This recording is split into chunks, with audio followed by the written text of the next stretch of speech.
Hey, everybody. Welcome to episode 30 of MSP Business School.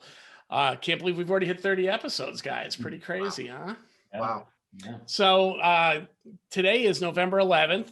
It is Veterans Day. I just want to bring that up for those that see this video later. Stu Zelst, our guest today, has a gorgeous American flag there, but more importantly, we should be thanking Rob Rogers, our local veteran here, for his service. Thank you, Rob. Appreciate that. So as I was just sharing with us today, we've got Stu Spelst, an industry veteran who is known by many within the MSP space today. And he's joining us to talk a little bit about, the customer success journey, what that looks like, how, and how we really need to engage with our customers. Those of you that have listened before, that's a near and dear topic to both to all of us co-hosts down here, Tim, Rob, and myself. So with that, welcome, Stu. How are you today? Hi, Brian, Tim, Rob. I'm really good. Thank you. And Rob, thank you for your service. And to all the veterans out there, thank you for your service. And those who made it home, welcome home. And for those who didn't, thank you for your sacrifice. Well put. So Stu, tell us a little bit about, your role in the MSP world. I know you and I have crossed paths many times, as you have with all of us. Tell us a little bit about your background. Help our listeners understand who you are. Yeah, it's been a long and wild ride. So Brian, you and I got to know each other in my second iteration of my IT career. Like everybody else, like a lot of people, and I can't say like everybody else, I started off in corporate IT and then got the bug to go start my own MSP, right? Basically because I kept getting fired and because I found better and smarter ways to do things. So that was back in the early 2000s, and there was this new buzzword in the industry called managed services. It was this whole new thing of flat rate remote IT services and all that cool stuff. So I was what you would call like an early adopter to that whole model, right? We were, IT service providers back in the day weren't MSPs. They were IT service break fix, right? Mm-hmm. Running around, trunk slammers is what some of us people used to call them, and had success very, very early on, right? From 2002, I had my company to about 2007, and I sold it, and I was still pretty young. I still had all my dark hair, like we were talking about before this, before we started recording, and I needed something to do. Didn't want to sit around. Didn't want to go back in the IT industry as a technician engineer. So I started consulting with other MSPs and built a coaching business. I was like one of the first business coaches in the industry. I had the nickname Coach Stu, and I had a Twitter account, MSP Coaching or MSP Coach or something like that back then. That did really well for a while. Then we had a lot more people came into that genre of the industry, and I took a position with a software company called Vorex as their chief operation officer, and Vorex got acquired by Kaseya, which is now BSM, and so all you BSM users, you're welcome. Or I'm sorry. Or I'm sorry, right? Or I'm sorry. Yeah, that is very true. So then I got out of that for a little bit and worked for another vendor who I don't know if they're around anymore as a channel chief, and left there. And then one day, a good friend of mine in Madison who was running an MSP called me up and said, I need to hire a CEO. And my initial question to a business owner, if they're going to hire a CEO when they're at about $500,000 in revenue, I'm like, why? It was that business question. So we had a conversation, and I wound up going to work for him and helping him grow his company. And he stayed the CEO, but I became the chief operation officer for this company because operations and client services pretty much runs the gamut of how to engage with clients. About a year or so after that, my wife and I decided to start our own remote COO company called Your Remote COO. And we were doing really well till some people didn't pay us. And then, and now I'm back in the MSP world as working for a local MSP here in Phoenix. Actually, they're pretty good size, and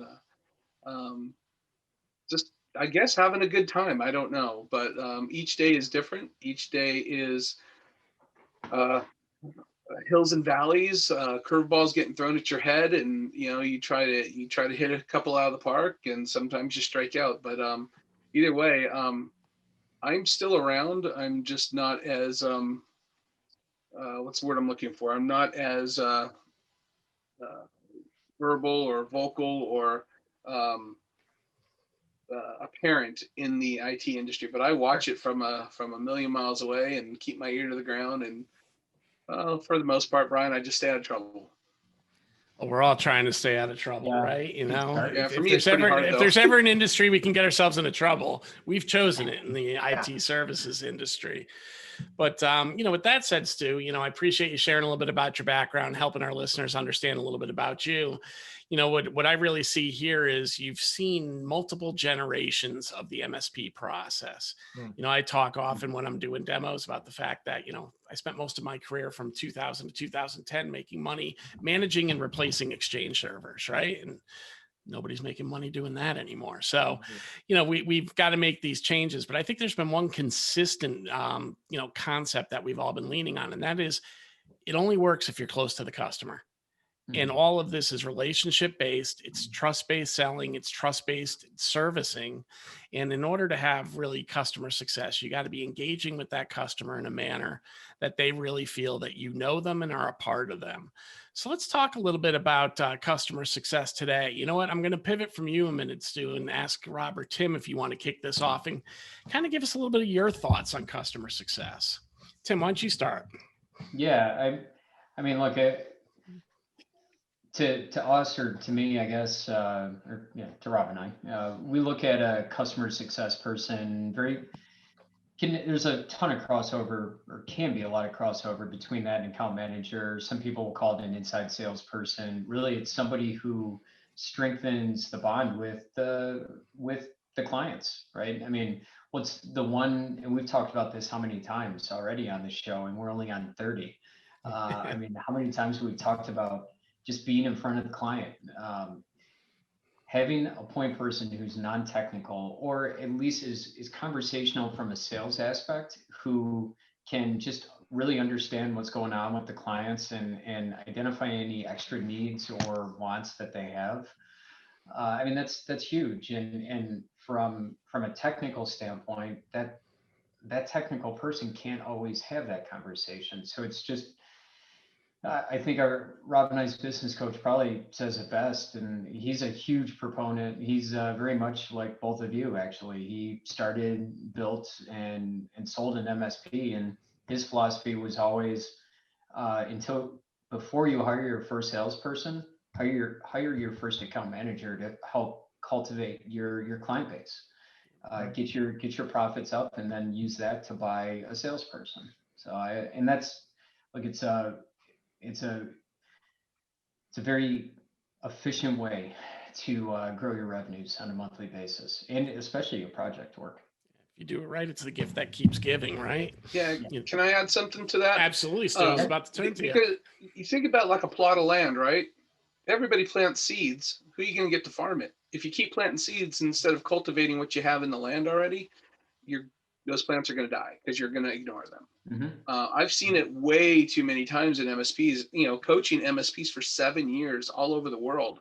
You see where they're not engaging with their clients. And I'll give you a perfect example. When I took over the MSP in Madison and was helping run that, I would go and see the clients. And actually, one of the clients said to me after we fixed the relationship, they actually called me up and said, "You're not charging us enough. Will you raise our price?"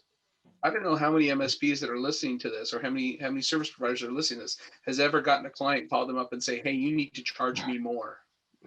And the thing that we're missing out, and Rob and Tim and I talk offline about this a lot, is especially in this pandemic time, this is a target-rich environment if you're cultivating those relationships. Yeah. If you're still working these relationships, because what you're gonna reap at the end of this pandemic and everyone's back in their office is stickiness and a great relationship, a relationship that it cannot be broken. Yeah. It's going to, if you're working towards building that camaraderie as a trusted partner. People used to throw around the word trusted advisor, which I kind of think is a kind of a cocktail party joke now, but a trusted partner, where you're truly part of that client's team, you're gonna be successful. And you're going to generate a lot more revenue from that client, because no matter what they're buying, I don't care if it's something you don't sell, they're going to come to you for it first. Yeah, and I would push back on that as well, because it's not just a target-rich environment for the current MSP. It's a target-rich environment for the hunter side, Tim and I side coming in. I'm curious, once this whole COVID thing settles down, if the churn rate stayed at that 3 to 8%, or if it like shot up like double, because I can tell you, if you're not being sticky inside of your current client, Tim and I, the hunters, are coming at you. Right? Yeah. Like we're calling all the time, we're building that relationship, and the hunters are the influencers, right? They're the great personalities coming in and talking to an influencer or a decision maker. And if you don't have somebody inside of your company who is an influencer type of personality to combat that, to combat the Tims and the Robs, you're in trouble, especially now when there's a lot of ups and down tickets, people going home, people not being able to use the ISP, all this other stuff. Like, now's the time where you really need to think about the stickiness that you're providing, and the white glove treatment that you're using. And it's a selling account. Excuse me, a selling account manager is what you need, right? It can't just be a technical account manager. Yeah, Right. Totally. Yeah. So in the company I currently work for, we have senior client experience engineers, which are level 3 technical people who are also pretty good at customer service, and we have VCIOs, which are more account management and sales focused. So my position as the client success manager kind of got divvied up between two sides of things. So now I'm working as a VCIO in the organization that I'm part of. And even today, dealing with clients, and I hear I hear good and bad, right? I hear good because I'll give you a great example. Last week I met with a client who called me up and said, "Hey, Stu, I heard you're taking over our account. I just want to let you know that we're leaving your company." I said, "Why?" And I'm literally driving in my car on the freeway on this, and I'm having this conversation. And he says, "Well, we've had service issues, da da da da da da da." And I'm not going to go into too much detail on this podcast, but I said, "Listen, I've never heard of these problems. And for 9 months, I was in the client success manager role. That means, Mr. Customer, you didn't tell anybody that you were having problems, so I couldn't address it. Give me an hour of your time." He reluctantly agreed to the hour meeting, which we had last week. And tomorrow we're meeting with him again to propose our flat rate, all in managed services. So, at the end of the day, it was lack of engagement on both parts, right? We didn't know what we didn't know, and they didn't know we had services, and they weren't contacting somebody to get those services. So remember, the client success manager can help bridge the gap of communication, which is key. And they can also be revenue generating or focused on just the success of the client and the liaison. We all know that techie people like to talk techie, ones and zeros, right? I used to think I used to say that most of the clients don't know the difference between Active Directory and Active Ingredient, and that doesn't really matter. They just want their stuff to work. And I'll still say that to this day in 2020. Sure. They don't know the difference between Active Directory and Active Ingredient. Our job is to articulate what the technology is doing for them and making sure they have what they need to move their business forward. And fortunately, we get to make a little profit and a little bit of money off that, right? And everybody's happy. Everybody can go on vacation. Yeah, so here's the thing, Stu. If you had a technical account manager that got that call while he was in the car driving, could a technical account manager handle that, turn it around, save it, get the hour appointment, and then be able to give a proposal? Or is that, the client success has to be more sales, have more of a sales personality? So, and that's where I run into the, what do I do here? Right. Well, That's a really good. Oh, I'm sorry. Go ahead, Brian. No, go, Stu, go. Oh, yeah. I love that question because it is an open-ended question, right? Depends on the personality of the TAM, right? You either have it or you don't. You think fast on your feet on how to save it, or you've just lost it, right? It depends on the personality, depends on experience. I really feel that a client success manager or a TAM, whichever way you're going to look at it, if they're technical, needs to have some experience in life, needs to be able to think things through. They need to be engaging. They need to be consultative. They need to be business savvy. They need to think fast on their feet because things are getting thrown at them, curveballs to the head, seriously. And how many times do you want to get knocked out like a baseball player getting thrown to their head, seriously? So this position is the position of experience and mostly listening. When that client called me in the car, I heard his frustration. I heard the trembling in his voice that they didn't want to leave, but they were making a business decision because nobody was reaching out to them. And because nobody was reaching out to them, they were looking somewhere else. So I heard fear in their voice. Okay. You've got to be able to use our ears versus our mouth. Well, you know, what I was just hearing there, Stu, as I was listening to you, is the challenge we run into in a lot of MSPs is we're not relying on the right resources to do this job, right? So when you talk about a technical account manager, do they have those chops? And I listen to the list of items that you're talking about. Most of them never will, because it's just not the role that they've sat in yet. Can they be groomed to get there? Yes, but not be thrown into the fire. And the problem in the MSP space, both from a resource perspective and from a training perspective, we'll throw those people into the fire and hope for the best. But we're taking our most valuable asset, the customer relationship, when we're doing that, right? So we're sending somebody out there without a bungee cord and saying, go jump and go make this good and don't lose the client. And then we wonder why this hasn't happened here. So when I look at a customer success plan, it's really charting the path. You've got to proactively have touch points. And I'm not just talking about QBRs because everybody accuses me of that. But you know, when I'm talking about it is you've got to have a regular cadence of feedback, meetings, strategic or conversations where you're talking to the customer and building a relationship. I'm going nuts right now personally because I can't take anybody to lunch. I don't know how to operate not taking people to lunch. You know, so, you know, that's a big part of my customer success journey, right?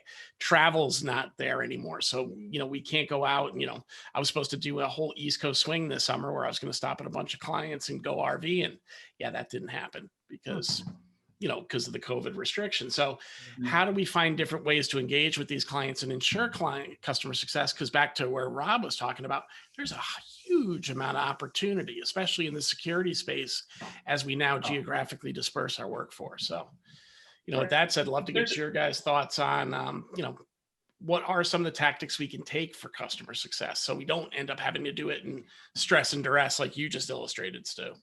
Well, I think just having just exactly what you were talking about with the security. I mean, especially when everybody moved to work from home, I mean, my God, that just created so many opportunities for security breaches left, right, and center, and just making sure. Yeah, I'd say overall, the clients that Rob and I deal with, and I would like to think that a majority of the MSPs out there, they help their clients in an effective way to get to work from home.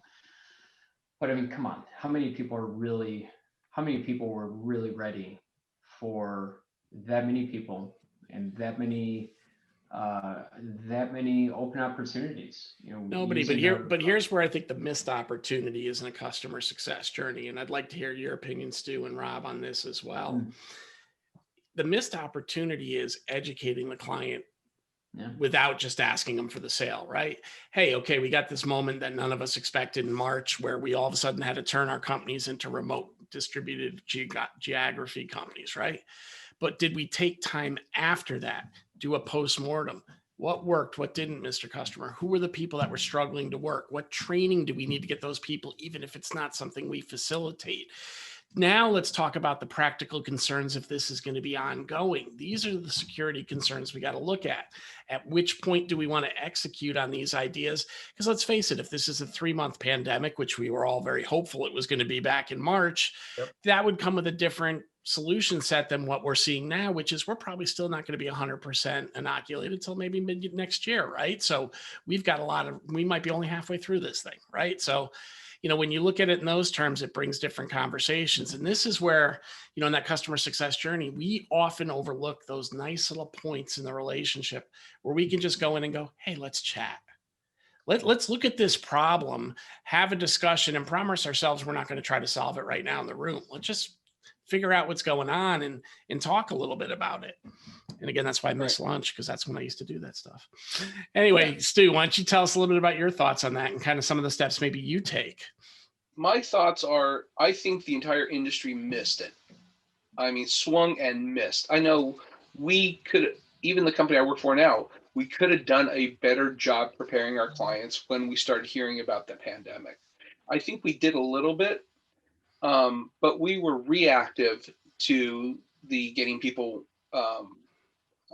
remote, right? We have, we offer VoIP, we have our own VoIP solution, we have our own cloud desktop solution, things like that. We have all that. We migrated a lot of people on it, but our project team of 4 people that we currently had 80 projects to move people to cloud desktop, and I would say our project manager did a really excellent job getting those done. However, we did not prepare ourselves or our clients for their own success. In our own post-mortem and my job was kind of reaching out to the clients after we all went remote, getting them trained on Teams, getting them a Zoom account, getting because nobody was going to see anybody. We still have clients that aren't back in their office yet. Right. We're partially back in our office. I mean, I think there's like 8 of us that are allowed to go into the office. We had 1 or 2 clients that could not leave their office, but they're all in masks and stuff like that. Getting our on-site, we didn't send on-site tech people. We didn't send our techs on-site for 3 months. We said 0 on-sites. So did that hurt our business? Yes, because we as a organization were not prepared for this. And I'm not going to point fingers at Washington, but I don't think the country was prepared for this. I don't think small business was prepared for this. I don't think large business was prepared for this. I know we had the technologies in place. That's the easy part, but we had to just, we didn't know what we didn't know, and that's the thing. So looking back, if I was going to redo it again, I would always have a contingency. Hey, the world is coming, some kind of contingency client success plan to say, hey, we all have to go remote in 2 weeks. Here's our plan. Here's what we do first. We beef up our virtual servers. We go and talk to our top 10% clients and our middle 20% clients and then our lower level clients of what they're going, our larger and smaller clients. We've got to put a plan together. It's like having an emergency alert program, and I don't think any of us in the industry had that. And I know that based on, we always learn best from failure. I wouldn't call it that we failed as an industry. I would call it that we weren't totally prepared. I think that there was a lot of key vendors that made a lot of money because of this. I know for a fact that the hardware vendors like Dell and Lenovo and HP ran out of machines. People are still unable to get webcams. So we're still 6 months behind where we should have been. It's like when this whole pandemic was going crazy and people were buying 8,000 rolls of toilet paper and paper towels and soap and stuff like that. And you went to Walmart and you couldn't get paper towels, right? Yeah. It's kind of the same thing with technology. People needed computers. They needed to get laptops so people to work from home. We need to get VPN set up, so we needed to order firewalls. I don't think we as an industry, and I don't think the vendors were prepared because there was not clear, concise communication. Not necessarily, I'm not blaming the government, but from from the powers that be, from getting the information from the government, so we as business owners or we as technologists can prepare for what we're needing. So in the future, I'm going to think, let's make sure we keep inventory of laptops and computers and hardware. We go as client success and build the remote contingency plans with our clients as part of our annual business review or quarterly business review or client business review. We work on those areas where, let's call it, we tripped over our shoelaces as an industry, right? The client success manager should be doing that potentially with a TAM, potentially with an engineer, go side by side to make sure that from a client facing perspective, we're making sure they have the technologies, whether it's VoIP, whether it's remote desktop, whether it's cloud services, Office 365, Google Apps, whatever it happens to be, understanding their business deeper, right? We need to get so deep. We need to be in the roots with them. I'm like the garden, right? So we need to make sure that those roots are tended to, and their business is fully functional. Our job as MSPs is not to, part of what we do is the monitoring and stuff and services like that. But our job is making sure that we increase client productivity. If we don't increase our clients' productivity, they are not profitable, and we are the first ones to go. So, with that, I'll close out this segment with, a couple of quick comments, and then we'll head into the speed round. One of the challenges of the pandemic is you just don't know how massive it's going to be, right? But what gets spawned from it, if you kind of look at it from the perspective of the future, is it gives us an opportunity to get closer to our clients by addressing the bell, right? If you think back to 9/11 when that occurred, unfortunately, that was the catalyst event that really made people start thinking about backups. And as an industry, you saw the backup technologies just accelerate at that point in time from, tape to what it is today. And I see the same thing really happening here in this process with the pandemic. We as service providers now have the opportunity to go out and work with our clients and say, hey, this is the brave new world we're facing now, and this is what it's going to be like as we move forward. Problem we're always going to have is we tend to forget, right? 9/11 was 20 years before this almost at this stage, right? So you always believe, and we're eternally optimists as a community, both on the IT side and I think in America overall, right?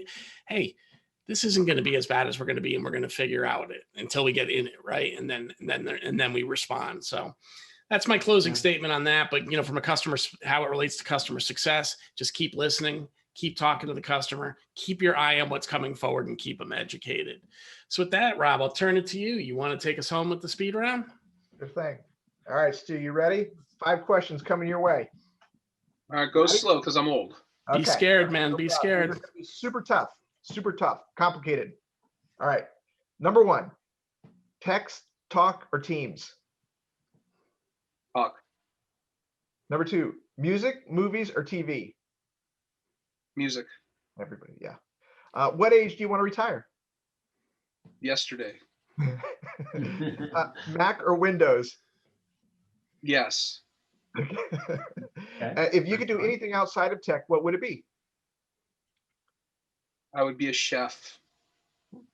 Very cool. That's a new one. Awesome. Yeah, a couple new ones in there. All right. Well, Or with that, I want to barista. thank. I wish we Or could make enough money barista. being a barista, right? Yeah. Yeah, right. All right, guys, with that, we come to a close of the latest, greatest MSP Business School. I want to thank everybody for listening today. Remember, you can get this podcast anywhere you get your great podcasts. And of course, you can get it right on our website, MSP Business School. But I'm going to throw a new one in there, guys. We've now started moving our videos up to YouTube. So we'd love you to like and subscribe over there. You'll be in touch with when the videos come out. You'll get alerted, and really love to see you in that venue as well. So with that, I'd like to say thank you guys, and we'll see you next week. All right, take care, everybody. Thanks, Stu. Thanks, Stu. Thanks, guys. Bye now.